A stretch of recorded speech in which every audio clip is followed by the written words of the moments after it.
Welcome back. Here we are, Wednesday evening with the Shower Door Professionals. Wouldn't miss it for the world. Well, maybe for the world, but not for the average thing. Hey, it's so glad that you could join us. Man, there's exciting stuff going on around here. Wow, I can barely keep up. I was looking at the head count there in the group. I think it's like 2,300 or something like that members plus. And the Shower Door Pros group. So it seems like I just looked at it and it was like 1,500. Now it's like 23. It's exploding. So thanks for being a part of it. And thanks for all of your participation. It's hard to keep up with everything that's going on in the group. There are so many projects being posted, so much news, but I glance at it and try to keep in the loop. But thanks for keeping this thing going. And if you'd like to join us here in the call, you can just click on the link there in the Facebook group. I've got that link nailed to the top, so you can't miss it. Come on in, let's chat. Join us for a very special evening with Danny Donahue. Danny is from FHC, you know him, and he's going to be talking about part 2 of the shower door guide that just came out. People are asking me about it, asking me for links to it and stuff. I know there are links out there, but we'll post one here in the chat, and I'll make sure that there's a link available also in the group. Maybe pin it to the top so that you can be sure to get your copy of that important document. It's awesome. So let me see. The new newsletter is out. Have you seen it? The first issue came out. Did you get it in your email? Did it go into your spam folder? Don't let that happen.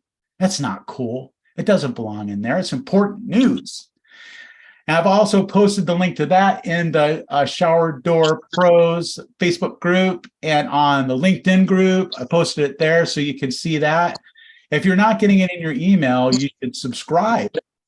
Then you don't have to look for it and go digging through stuff, try to figure out where it's at. It just comes right to you. And you can open it up and look at it, find out what's going on. We talked a little bit about last week's call in there. And yeah, Danny covered a bunch of stuff, but I mean, there's just no way you could cover the whole thing in one call. So he has graciously agreed to come back today, do part 2. So without further ado, I'm going to turn it over to you, Danny Donahue. Oh my gosh. I didn't try to do that. Nailed it. Poet, and you didn't know it. And your feet show it because they're Longfellows. Oh, Going with the Henry Wadsworth Longfellow joke. That's no way to start off any meeting. Okay. Erase that last bit, Chris. Okay, no problem. See if we can't do it better than that. No, I'll edit it out. Sure. Thank you for the nice intro. And what Chris is talking about, for those who are the uninitiated, as it were, we're referring to the Frameless Shower Enclosure Design and Installation Manual that has been published by the National Glass Association. It's now available in hard copy. I got mine. You can get yours by going to glass.org. That is the National Glass Association, and it's on their homepage. There you go. Robert just set it up there for us. Thank you very much. Bam. That's a good way to go. And yeah, get your copy. And so basically, this is a document, just, I'm going to give a brief breakdown that a group of about 30 of us worked on for about 18 months. And there was a time for about maybe 4 or 5 months that we were meeting every other week. So it was really a very busy time, and we assembled a lot of great information, bunch of leaders of the frameless shower enclosure industry. Numerous people on this call were a part of this. So it was something that, we worked really hard worked really hard on, and we came up with something, a nice consensus, and it's a living document. It's meant to be adapted. It's meant to change. It's meant to grow. And it doesn't deal in a lot of absolutes telling you never do this and always do that. There's a lot of you should and you could, or shoulds and and stay away from things rather than saying never do that. So we stayed away from the wording like that. And last week we went into the design aspect of Frameless from this guide, from this manual, I should say. This week, we're going to go through measuring and a little bit of installation. And I say only a little bit of installation because installation gets very, very wordy. And I think the example that we will go through today will show you what you would expect from a lot of other examples that are in the actual completed document. So without further ado, sorry, I keep waving this in the way here. Chris is going to start this for me. So let's go to the very beginning, which this is not, that is. Okay, I'm going to go ahead and just start reading this stuff. And at any time, you know, I'm not a person who just has to run through a dialogue. We can talk, we can discuss what was just read, and do we like it, do we not like it, whatever the case is. It's pretty loosey-goosey here. So I'm not going to, you know, sit and just bore you with a bunch of stuff, but here comes the beginning of the boring bunch of stuff. All right. Now, I do like a lot of this. I'm very connected to this document, and as all of us are. And there's some really important things here. And starting off very well right here. Measuring is arguably the most important aspect of the frameless shower installation process. It has been said that a well-measured, thoughtfully engineered frameless shower can be installed by a technician with limited experience, as all the glass should fit into the opening. On the other hand, even the most experienced installer cannot make poorly measured glass fit correctly. The importance of measuring and designing a safe enclosure cannot be underestimated. I'm sure everyone agrees with that. Is there any dissension? Maybe measuring is not so important. I don't think so. We all know. And, you know, we always just say measurements where the money is made. That's right. Or lost. Or lost. Absolutely. The tools of the measuring trade are simple. Tape measure or alternate device, various lengths of levels, torpedo, 2 foot, 4 foot, 6 foot, straight edge if you don't want to use levels and you want to use lasers, you know, painter's tape, pen, paper, step stool. Just get yourself ready and get all the dimensions. And that's what we're going to talk about for a little bit. We're going to talk about some dimensions. Next slide. Perfect. Wow, look at that. You read my mind. Bam. That was simpatico right there, man. So, centerline glass dimensions. The centerline, I'm going to go off script. Centerline is the imaginary line that divides the thickness of the glass. If your glass is 1/2 inch, you have 1/4 inch of glass on the inside of centerline and 1/4 inch of glass on the outside of centerline. Sure, we all understand that basic concept. So centerline glass dimensions are ideal when measuring and laying out the shower design. Most fabricators prefer centerline glass dimensions if they are calculating the deductions. In a case when outside or inside dimensions are being used, they should be noted so the fabricator can account for them when making the glass deductions. Now, identifying out of plumb and out of level conditions. Once all the dimensions of the enclosure are documented, it's time to use a level on all surfaces that are going to have glass mounted to them. The level is used to determine the out of plumb / level conditions and to check the surfaces for flatness. We'll see examples on the next slide. Key tip, out of plumb refers to vertical and out of level refers to horizontal. Now raise your hand if you honestly did not know that. You will not see a single hand go up because you either knew it, or if you didn't know it, you're certainly not going to say you didn't know it. These aren't the shower door amateurs, Danny. That's right. These are the shower door professionals. That's right. 2.3K strong. That is right. All right. So make notes of the out of plumb and out of level conditions that exist in the opening. I think that's important. Sometimes guys will say, well, it was a 16th here, it was a 16th there, and I didn't notice it was only a 16th. You know what? Let me be the judge of whether I think that 16th is important and how I want to approach it. All I ever want to see are accurate dimensions of the opening that allow you to make the best glass sizing decisions. So make note of all of those. And once all of those are measured, make sure that your figures reconcile. I'll get into that a little bit more in just a moment. I see where you're going with that. That's a good one. Yes, that is a real good one. Sometimes the design of the enclosure can change at this point based on the information that you've just gathered. Like, for example, maybe the customer wanted to use clamps for the fixed panel fastening method, but after using a level as a straight edge to check the surfaces, it was determined that the clamps would expose wavy wall surfaces that make for a bad look. Perhaps using a U-channel in lieu of clamps would solve this particular issue. Point being, field conditions outside of the control of the shower installer can lead to tweaking the customer's design. Let's go to the next one and see some pictures here. And this is where we're going to get into things that showing the dimensions must add up. So another issue to contend with during the measuring process relates to minimum and maximum glass sizes based on the application. There are minimum size requirements that may require contacting the fabricator to determine their capabilities. The minimum glass width may vary depending on how the glass is used. Does it have only a flat polish on the edges, or does it have a miter on one edge or two vertical edges? Or does the door hinge from this small panel?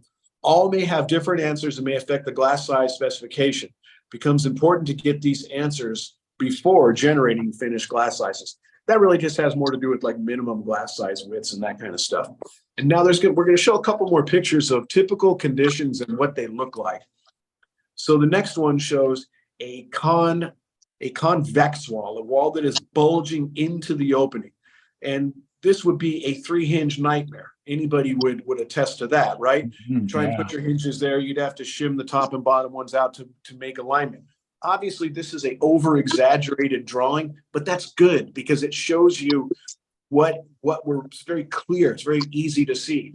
The next example is a elbow cut wall.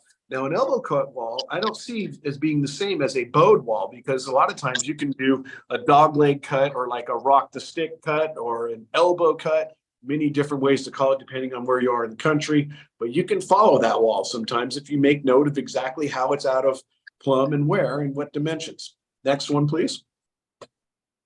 And another couple of dimensions here, or I'm sorry, another couple of diagrams. Oh, sorry about that. And one more. Perfect. All We right. show one wall that has nothing wrong with it. And then the last wall is the aforementioned concave wall, the opposite of the convex, also a 3-hinge nightmare. And that one's harder to cut a piece of glass to follow because it has a swoop. It's not straight lines. That one's kind of tough. That's almost a like a U-channel situation. You can bend that U-channel; it'll bend just fine for that wall. Okay, next one. Now this is where we get into the real good stuff. I like this one. On this one, we're going to talk about the dimensions being verified on site. Here comes some pretty important words. If the physical dimensions and out of plumb or level figures do not add up correctly, they should be refigured while still on the job site. Figure 36 illustrates an example of reconciling the math. If a single door opening measures 30¼ inches tight from wall to wall at the bottom of the opening, the right vertical wall is plumb and the left wall is 5/16 out of plumb, growing wider at the top, then the width at the top of the opening must be 30 9/16. That is just a simple math problem that we all know and work with all the time. But the next paragraph explains when it really becomes important. This dimension to the out of plumb level relationship is crucial and plays a much larger role as the enclosure types get more complex with panels to the ceiling. And if the numbers do not reconcile, the miscalculation should be found and corrected while still on the job site. You will not be able to remember what did this look like, what did that look like.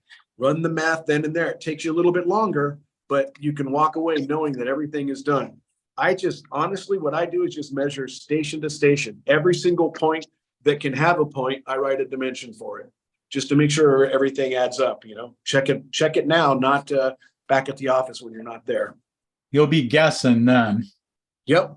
And now you're like, okay, how can I do the least? Hey, many times I've done glass sizes with customers that they sent over to me and they had a missing 16th or missing 8th. And they're like, look, this job's an hour and a half away. I'm not going back. Let's change the dimensions to make it hurt me the least.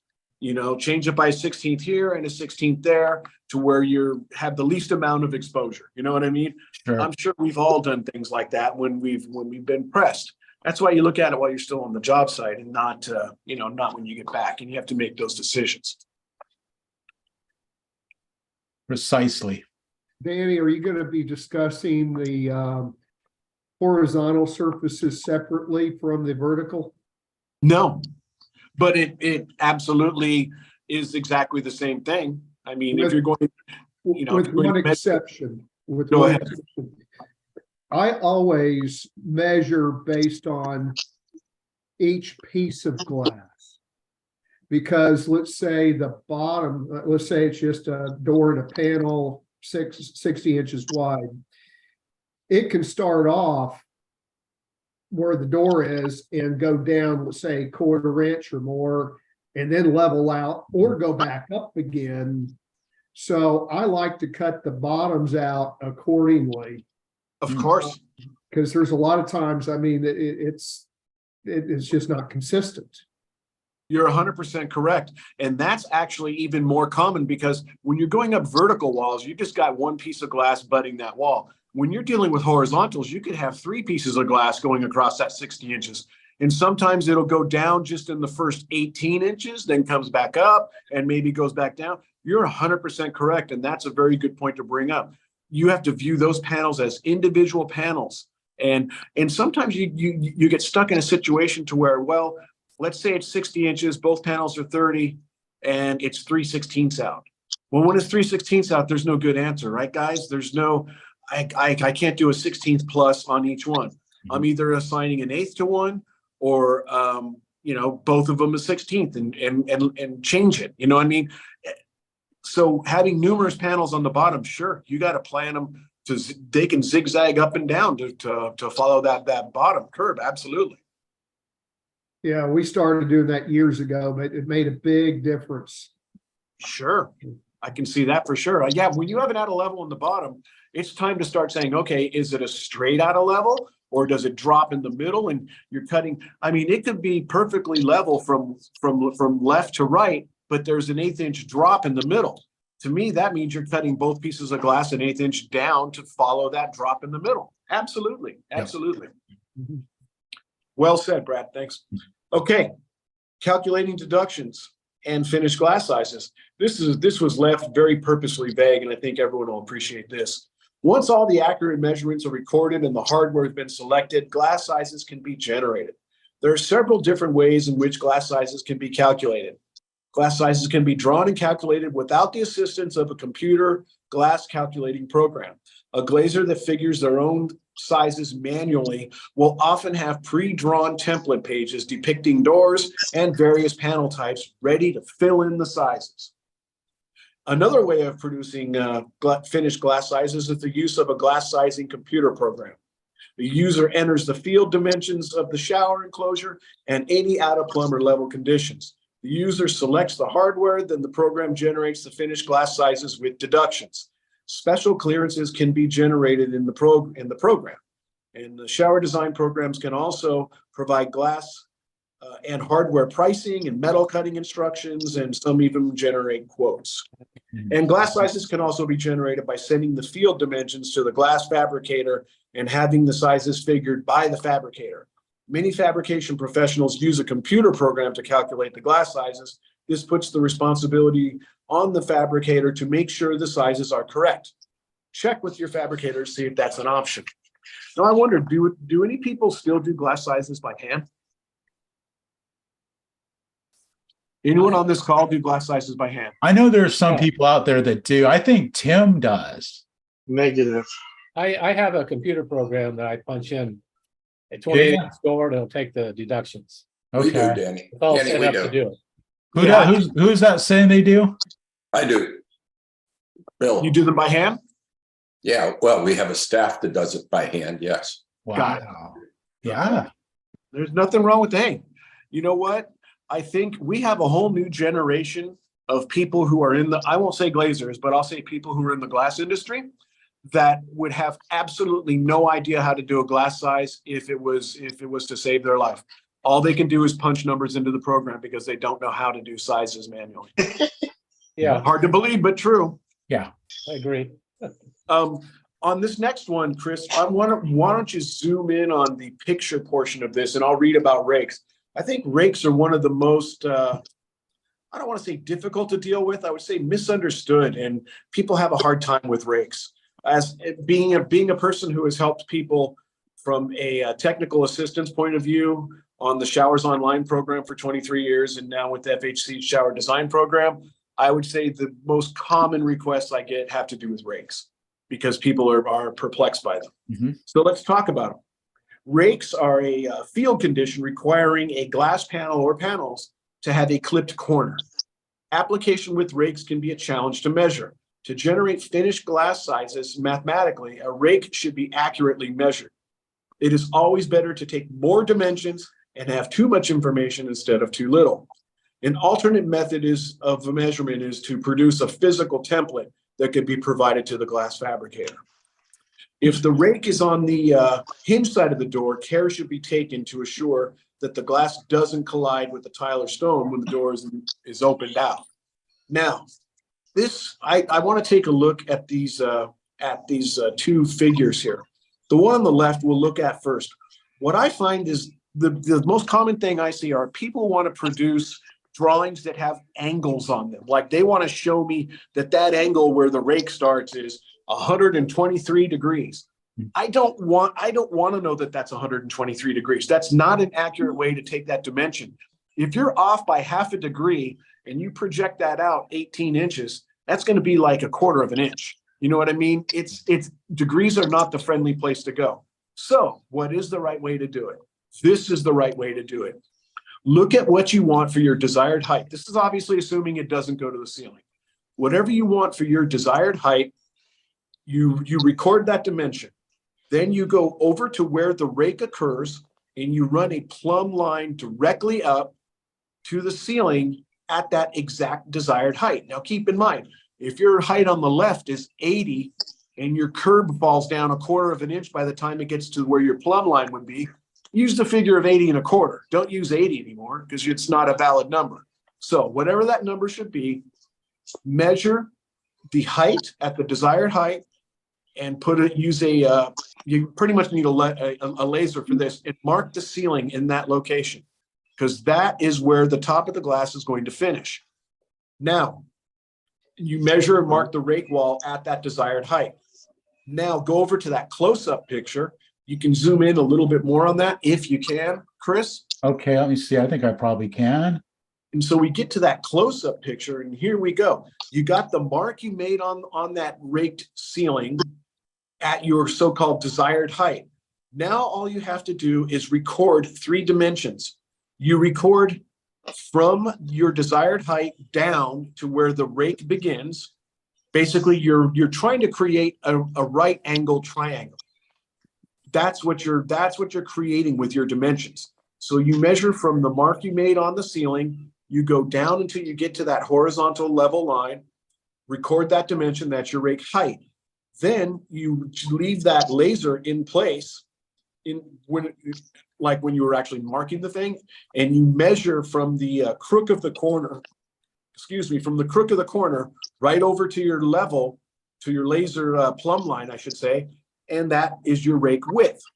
Then you simply measure the diagonal on the actual tile or stone to get your diagonal dimension. And any 2 of those dimensions can be used to find the third. If you have a construction calculator, Pythagorean theorem. it's the Pythagorean theorem: a squared plus b squared equals c squared. Right. But nobody's gonna work that out unless they do glass sizes by hand. No, Right. I'm just kidding. Nobody's gonna work that out. You're gonna use a calculator for that. I do every time. But those are the figures that are the ones that the computer program wants. And the computer program does rakes perfectly.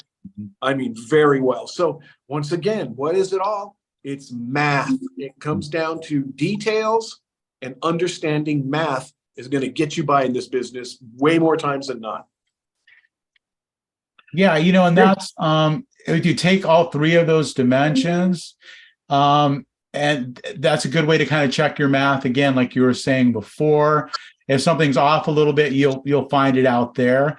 And actually, this method of finding that rake is a lot easier. It doesn't seem like it at first. It seems like, oh yeah, I'll use a protractor and I'll figure out what the angle is. I'll tell them that. That's really a lot more work, and it's less accurate than what you're describing here, in my experience. Chris is 100% correct, is in my experience as well. And if I could just add one little detail that's burned me before, just to share, something I like to do on the rake, if it is long enough, is put like a little 32-inch stick level or something on there and see if it's wavy, because that can make a huge difference in your measurements as well. And that more often than not is the case. Right, checking it for flatness, basically. Yeah. Good one. Yep. All I gotta say, I'm glad I live in California because I never run into showers like that. So I see that more back east, like they have showers like that. I never run into those. I think you're right about that. Yeah, the term on that, or at least we used to call it in New England, is a dormer cut. A dormer. Because the roof had a dormer up on the second floor. You know, Danny, the other thing that we could have added there is make sure that you're measuring from a level threshold, because if that level is pitched, like Brian was talking about, and you start taking that vertical dimension, not realizing that the threshold has got a pitch to it, it's going to throw your measurements off. So you've got to find a starting point or a point of demarcation that's level. And then, like Brian was saying, you'll have to indicate what the outer square is at the bottom of that door that's going up, and be conscientious of that height. So if the threshold was, let's say, a 1/4 inch lower than on the hinge side, which would have been the left side, and you want an 80-inch rise, then you're going to want an 80 1/4 to compensate. Then your deductions come off of that for your sweep and your gap. Well, that's how I started my conversation here, so I wholeheartedly agree. Yeah. Absolutely. Mm-hmm. Let's go to arches, because this is very similar, actually. Arched openings will generally require a physical pattern to be made. If any of the arched portion is a door, and the idea is to bring the glass close to the top of the arch, care should be taken to assure the glass does not collide with the tile or stone arch when the door is opened. I know I had a very beautiful job that I did making something match the arch really, really well, and it was fantastic until I got the door about, maybe halfway open, and it ran into it, because that's what arches do. Yeah, that's one of those mistakes you make hopefully only one time. But I do have a word of advice from the NGA, and that's to say that it's advisable to use a physical arch pattern and position it in the opening and pivot it open, both in and out if required, as if it's the door, to see how close you can get that arch to the ceiling. I've done that myself, and it really works very well. You'll pull it down 1/4 inch and start to pivot it, and you see, boom, it runs into it. I got to pull that thing down 1/2 inch or 3/4 inch, based on wherever the pivot point is, where you're going to relate it in the opening. Arches can be really tricky. Mock it up. Mock it up. Okay. Yeah, and move it out to the outside as far as you can. But even without offset hinges, even if you move it all the way to the very front, that corner's still going to pivot in a little bit. Yep. It basically goes back to that diagram that we showed last week when we were looking at the towel bar that pivots on a wall mount hinge, trying not to collide into the wall. That pivot point is offset 1 inch away from the wall. So when you open that door out, the back end, you're always going to lose at least that 1 inch going inward. I know there's a clearance between the glass and wall, so that's why I say 3/4, and really then you lose, or 13/16. But yeah, so moving that thing out to the front helps. But Chris is 100% correct. It's not as if it's on a barrel hinge with the pivot point on the outside of the opening, so that when you open it out, it immediately moves away and you can open it out like a Zurich or Zephyr hinge. The Zephyr being the FHC version. Yeah, a pivot hinge, a hinge with a pivot point on the outside would work in that case. Of course, it's a single acting door at that point, but most arch openings are single acting doors anyway. I find. Yeah, that's a good point. I like that. Okay, let's go on to the next part because it's 6 o'clock, and I'll try and run through this as quick as I can. We're going to talk about installing now, and I think everyone can get behind this first group here, and that is before leaving the shop for a glass shower installation, the installer should ensure they have all the tools and materials needed to complete the job. Many projects require some preparation or fabrication, for example, cutting aluminum or adding glass surface treatments, etc. Keep in mind that while these tasks may be performed in the field, it's almost always easier to do things in the shop, like checking the glass, cutting it, making your, cutting your U-channel header and all that kind of stuff. It's not always possible, but it does make sense to do it before going to the job site. And some people put hinges on the doors, before they transport them out to the job site as well. Mhm. And it's best to inspect the glass as soon as it's received, as many tempering companies have a limited window to report damages or misfabrication, as do the trucking companies for filing claims for damage attributable to transportation of the glass. Details may be noted, include overall dimensions, each panel, scratches, chips, blemishes, placement of holes, cutout, out of square, what type of glass, thickness, glass style, texture, and I mean, check your glass. Worst thing to do is go schedule Mrs. Smith. You go out to her house, you finally get there, you're getting everything set up, and you find there's a big scratch in the middle of the door that's not going to fly. It's like, why didn't that happen before all of this? You know what I mean? You just got to check your stuff at the shop. It's best. I know it's not always feasible, but we are saying best practices, right? Yeah. And it's also, you want to check your hardware before you go. Make sure you've got everything you need. Sometimes take a look at the job. Sometimes you need special tools for a specific job, and you got to make sure you bring that. Just check your stuff before you go. Everyone believes that. Everyone should adhere to that. Let's go to the next one. Now, this is going to be an example of a shower clamp installation. I'm going to read you through it, and let's see what you guys think about how this is written and if it makes sense to people. Before laying out dimensions on the curb threshold, you know what, before I read this, I think it's important to note that this book does not tell somebody how to install a single door and a panel, or how to install a neo-angle, or how to install a notch panel, or how to install something that goes to the ceiling. It gives you information on how to install various individual things that, of course, you apply to them as a whole. So it's going to go right into how to install clamps, because that's all that it's talking about in this particular one, not on any given application. It could be any application. Okay, so just an FYI about how the book is constructed. So before laying out dimensions on the curb or threshold, the following steps should normally be followed. Verify the number, finish, and type of clamps for the project. Here's a big one. Compare the glass fabrication to the cut sheets sent to the fabricator, and measure the glass panels to confirm that the fabrication is correct. I would always take the computer-generated drawings and measure the glass myself and write down what the actual dimensions are, not what I want them to be or not what they should be, but what they actually are, because that ends up coming into play. Compare the glass fabrication to the cut sheet sent to the fabricator. Measure the glass, check the glass, and use the actual glass sizes and hole and notch locations of the glass panels rather than the dimensions depicted in the drawings. Huge right there. Mm-hmm.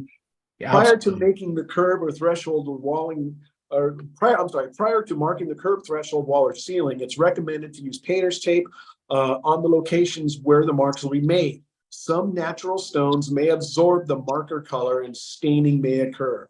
If there are intersecting panels of glass, the intersecting panel should be clearly drawn on the curb and threshold or the ceiling. It's best to use centerline dimensions when laying out the clamps, where the clamps should be placed.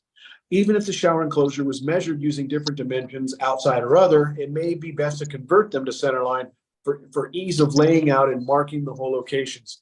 We know that the clamps get mounted to the center of the glass, basically, and that's just a good starting point to have. Yeah, and that point about staining, I mean, that even with pencil on some materials. Pencil Absolutely. will actually stain some materials. Crazy. So be aware of that. Definitely have seen it, definitely have done it. I'm not proud, but it did happen. Maybe, Chris, maybe this is one of those ones where we want to do like the top half and then bottom half. Okay, cool. So the following portion addresses guidelines and recommendations for using the standard 2-inch clamps with one mounting hole in the center. We all know that there are other kinds of clamps that can be used. These are the most common. So use the information from measuring the glass and making note of the hole and notch locations in the glass. When laying out the locations for the holes, account for any clearances allowed for in the glass sizing phase.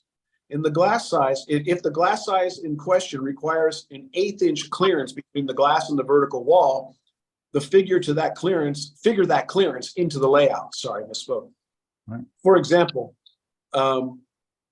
if a panel of glass has a hole or notch on the bottom edge and it's located exactly 4 inches in from the vertical edge to the center of the hole or slot, consider the clearance between the glass and the wall.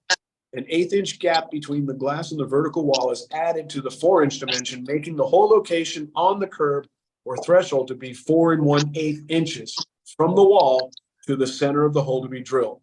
Mark the location in the center of the glass at 4 1/8 inches from the wall. There you go. Simple math right there for you. Everyone should know that, but it's nice to see it sort of laid out in a way that just is, like in, it is not in question.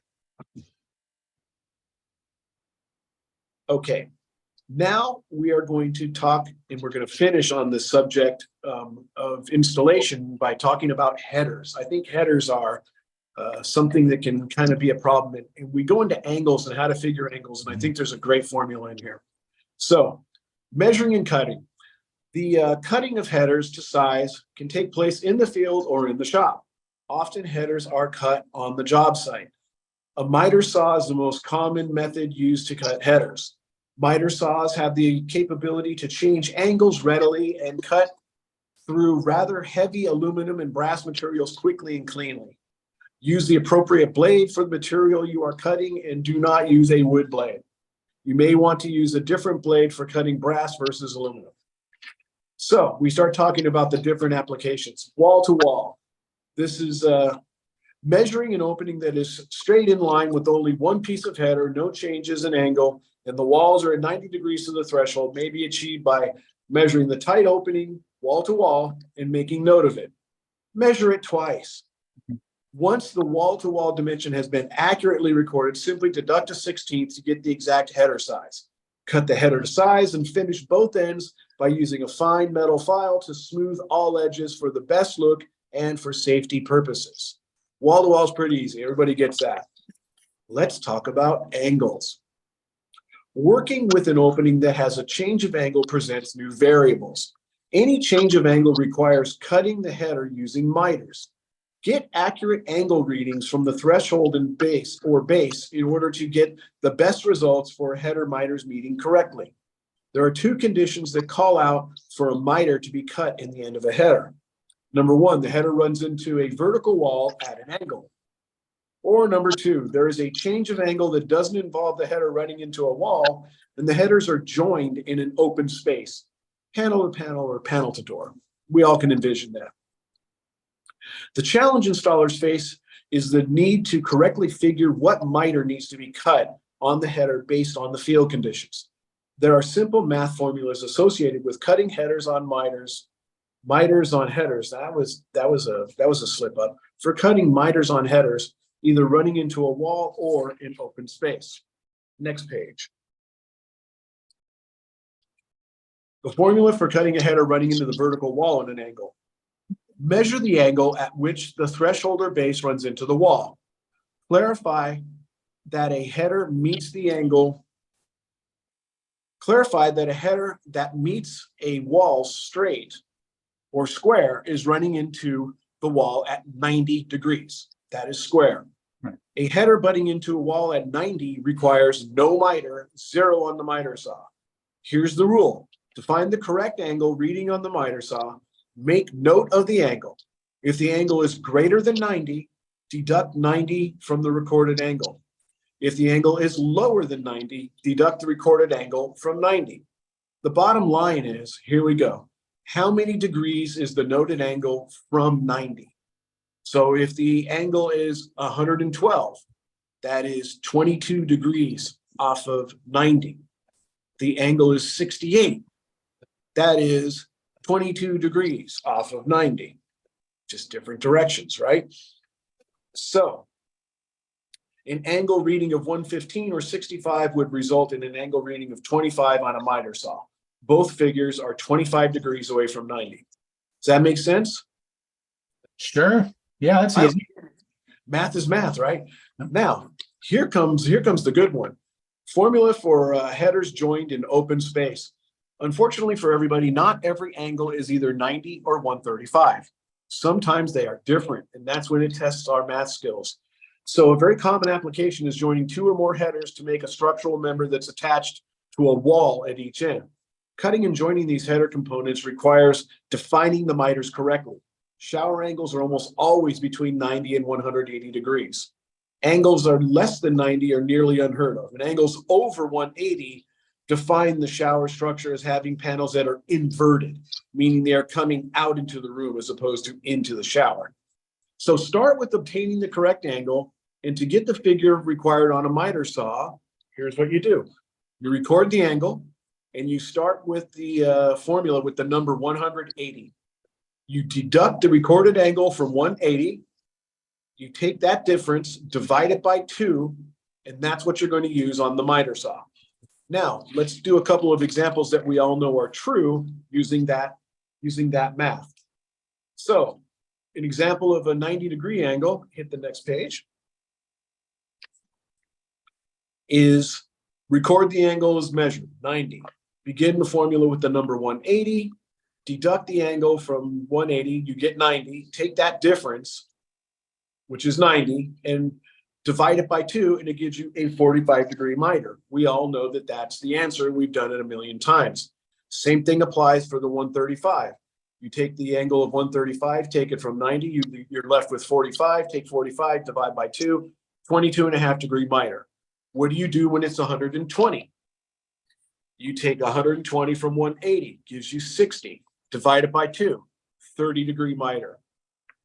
Simple. Every single time it will work. How to measure for header cut sizes. Most headers are mounted to the vertical walls from above the header, meaning you can raise the header structure above the glass and bring it down on top of the glass. If you're going to the ceiling, you're probably not using a header. Love it when people say, yeah, I want you to go to the ceiling, but I want you to use the header on the ceiling. You have to try and explain to them, it's not a deep pocket, it's really not going to work. Never mind. So most of the time, the glass is going to a point and the header's above and can be pressed down on top of the glass. So that means that the glass can be installed before measuring for finished header sizes. Unless all header sizes have been pre-cut, it's recommended to set all the glass panels in the shower and measure before cutting the header lengths. Once the fixed panels are all set and the temporary held in position, measure to the center line of the glass itself to the change of each angle, and make note of all of these centerline dimensions. Okay, next page. We're almost near the end, guys. I'm sorry, I'm just doing a reading. You're doing great, man. You're doing good. No problem. I think it's important stuff. It's recommended to use the center line of the glass measurement for cutting the header material because some headers are asymmetrical. So measuring to the long point of a header can be troublesome. The center line of where the glass is going to fit into the header is constant and reliable. Use the center line dimension and make a mark on the header where the center of the glass would be situated when the header is installed. Cut the desired miter first, leaving the length a little bit long. Then you're going to measure from your cut miter to the end you're ultimately going to square cut. And always cut it just a little bit big to start with. Measure again and nibble it off. I end up cutting it a couple, 3 times. I want to make sure I don't cut it too small. Cutting it too small to me is unforgivable because you can always start out a little big and just nibble your way down. And then once you're finished, obviously you're going to finish off the ends really nicely with a file, clean everything up, make it look really good. joining header links. Once they're fabricated, you use corner brackets, you would pretty much install those. And the same thing goes with using wall mount brackets, the brass wall mount brackets. And then the last part is positioning the header for final mounting. This comes up when you've got numerous panels of glass and you've got this big elaborate header that takes 3 turns or maybe even a 4th one. Putting the header on all those panels can be a little bit tricky. It's good to have a second person if you can, especially if it's a real big shower. But the idea is to put everything on uniformly with the header ends butting the walls on both ends, and really just start to tap your way down. You want to work your way down slowly and consistently across the length of the thing, measuring as you go, because you do not want to be hitting a header back up off of the glass. That is a real troublesome situation. So it's almost like you can only, you only want to go the one direction. You just want to go down on that header. And the way to know, once again, you go back to your measurements that you thoroughly measured and took each height dimension at every point. So you can now measure from the floor and make sure that you go to the top of your header where it needs to be. Tap it down a little more, get it where you need it to be. And then finally mount it, obviously. And, you use a snap-in filler. And I think that pretty much does it for all of these things. So that was just like those were 2 portions. There was one for a clamp and one for a header. We have glass-to-glass hinges, wall mount hinges, Q-channel, pivot hinges, all types of pivot hinges. I mean, it's got everything in there. Mhm. So that's it. I think it's just going to be a must-have. Absolutely. Yeah, there's so much information in there. Yeah, we're just scratching the surface. I mean, I think it would take a lot of these sessions to really go through every item. It really would. But thanks for picking out some great sections. I mean, those are you did a great job at selecting those. Well, thank you. There's so much good stuff. It's like, oh, I want to include this. No, you got to kind of say, let me limit myself here. I can't put the whole thing out there. It's too much. Just too much. Yeah, totally. All right. Well, I'm sure that we've got some questions here in the group. Who has a question for Danny?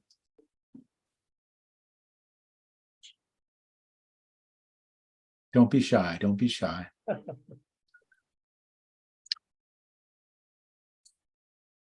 Don't make me call on you. That's what my teacher would say. Questions related to what we just talked about, or any kind of question? Anything. Yeah, you can ask Anything Danny at all. anything. Danny's here. Ask him something. Well, we're all here. Let's all talk about it.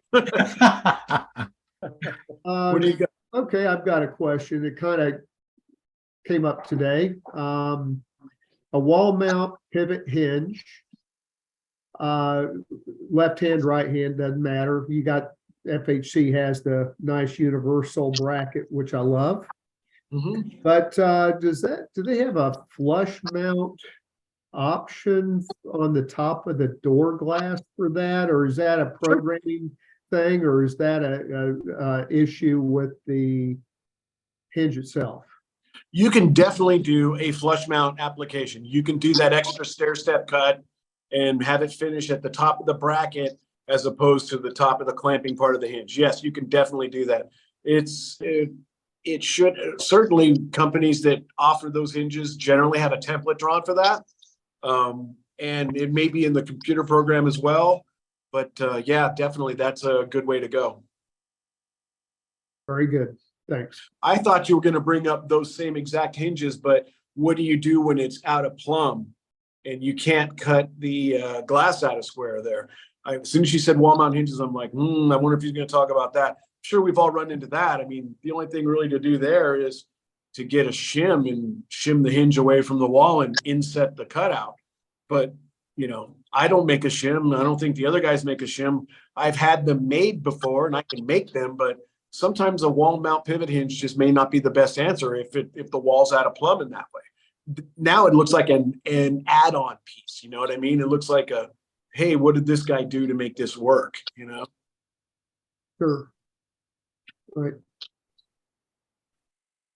Right on. Thanks for the question, Brian. Yep. In the back to cutting your hinges, your headers for anneal angles. Yeah. I got ambitious and made a template out of Oh, header, very nice. and I can set up the door width, so I'll have this one going across and one return. Then I have a slide bar up here, so I can set that on the head of the enclosure and get all the measurements. Oh, that's nice. So you just have a way of temporarily putting it up in place to make sure you get everything Yeah, exactly. it's a header that I can adjust Jig. to the width of Good the way to door. do it. And Absolutely, absolutely. That's cool. in fact, you can stand all the panels up there and put that header on and mark everything. Necessity is the mother of invention. I remember a couple of times I had a door and a panel go up. Let's say they're both 30 by 30, and the fixed panel was really bowed. And it was the door that was a little bit more bowed, and I wanted to bow the fixed panel. So what I did, used a piece of U-channel and just used shims on the glass, stick a U-channel to the back wall and shims on the back wall, and just bent that piece of glass out straight, actually bent it a little past straight, and then siliconed everything all into place. Yeah. And it didn't have any clamps in the middle of it. You know, it just had clamps like 8 inches down from the top, 8 inches up from the bottom. So the middle was very flexible, very bowable. So I bowed it into position, siliconed it in place, removed it, and the thing held its position. It was beautiful. Yeah, I've done that before. Yeah. The necessity is the mother of invention. You go figure all these funny little things out. Yeah, I don't know how many guys have ever tried this, but I've taken the dimensions like from like Showers Online. You put it in there, it'll give you the actual dimensions to cut your header.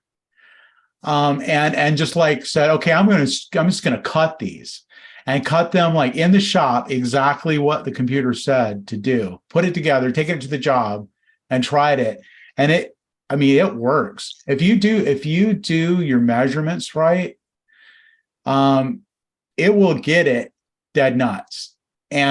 But the key is you do have to get your measurements. Your measurements have to be exactly right. And if you think about it, it makes sense because, for example, like let's say you're doing a Neo with three panels, the door's in the middle. The door, if the door is made right, it has to fit that space. Like all of your panels, they have to fit into the header. So, the bottom you might have to, fudge around a little bit or something, but the glass is going to fit the header because it's designed to fit it. So I found that to be, especially in some situations where it's like kind of off, kind of weird angles. I like to do it that way. That takes a little bit of bravery, but. So here's, you see this, that's my jig I used to Oh, okay. do a Neo angle. And I can have screws, I just slide this apart. And I've already got the filler strips in here. I can set up the door with, put it up there and cut everything. Oh, that's Hold cool. hold it up again, Tim. Let us see what you got there. It's just a shower door header. It's cut at so it goes on the fixed panel, and the door in the middle. And this is adjustable out to 28 inches, 30 inches. And You slide it along. Yeah, at your door width. that's cool. That's cool. It is I might have to cool. go visit you, Tim, and see. Make me one of those. Exactly. Love it. So yeah, I do the same thing as Chris. I have Showers Online. I cut my header in my shop, get it ready, make it look pretty, and then load it on my truck and go. But yeah, you got to be spot on your measurements. But before, like you guys were talking about, about marking your holes for your clamps. I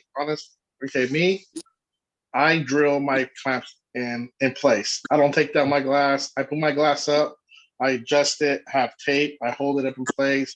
I actually have sleeve over, the corner sleeve over clamps I have.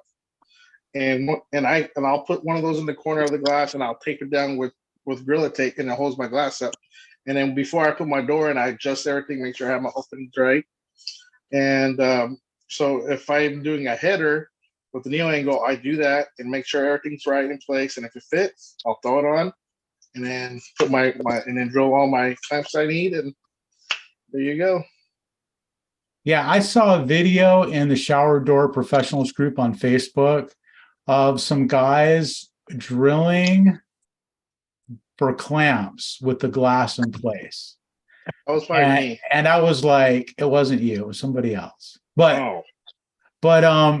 no, I don't know. Maybe it was you. Well, no, it was me. But it was like, I some people saw were that and I clowning was me. like, wow, man, that just blew my mind. Well, And they it's have to be the ones with the L-shaped bracket on them, right? They're not the U-shaped clamps. Yeah. Oh, they're Yeah, the regular, like, SCU4, basically. Yeah.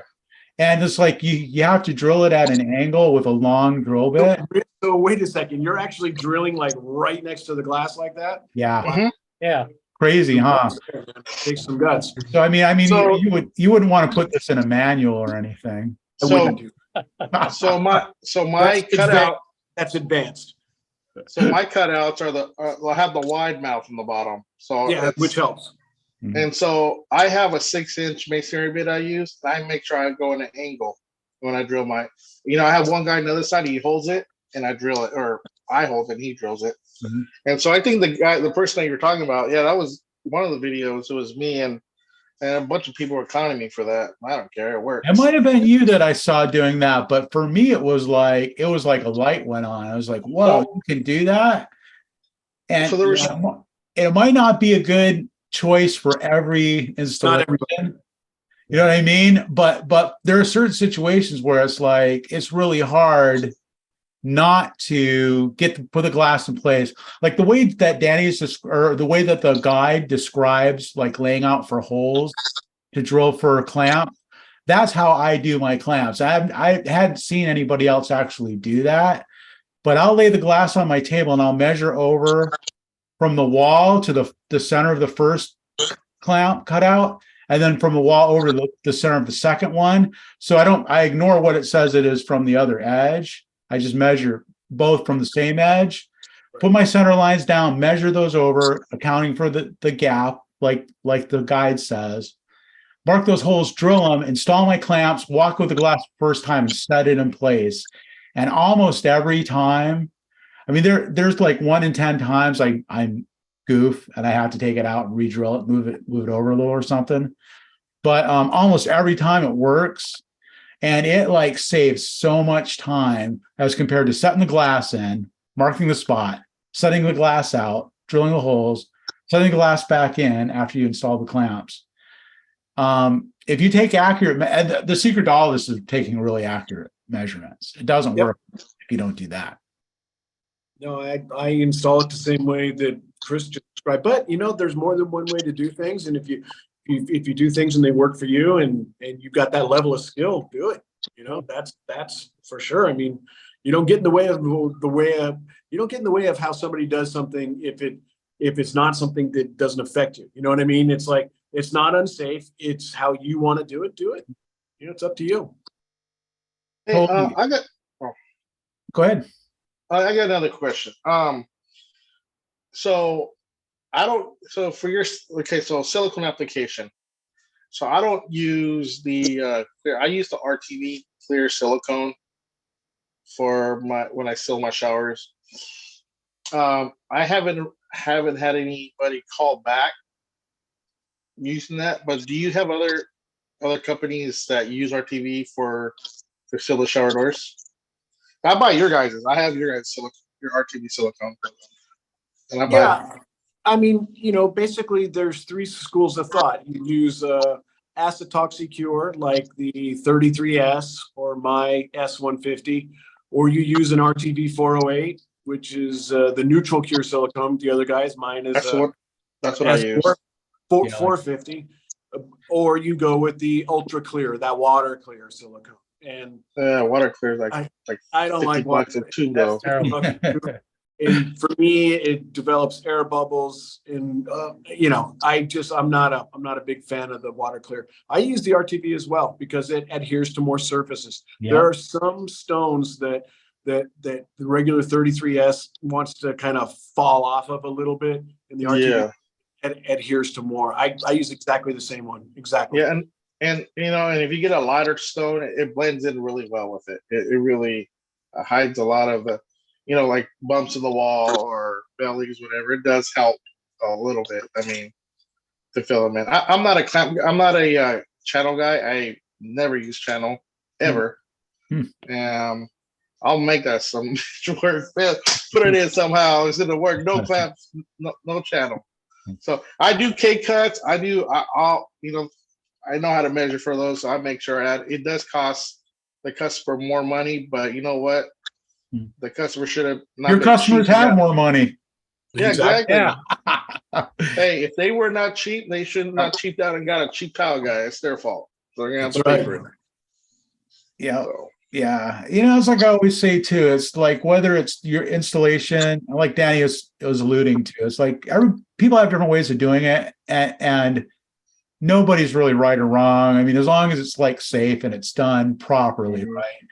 And it's the same way with business, the way you do your business, the way you, some people like Adrian saying, he doesn't do U channel, and it's like somebody else, they love U channel. That's all they want to do, It's like everybody has their own way of doing it, and it's all good.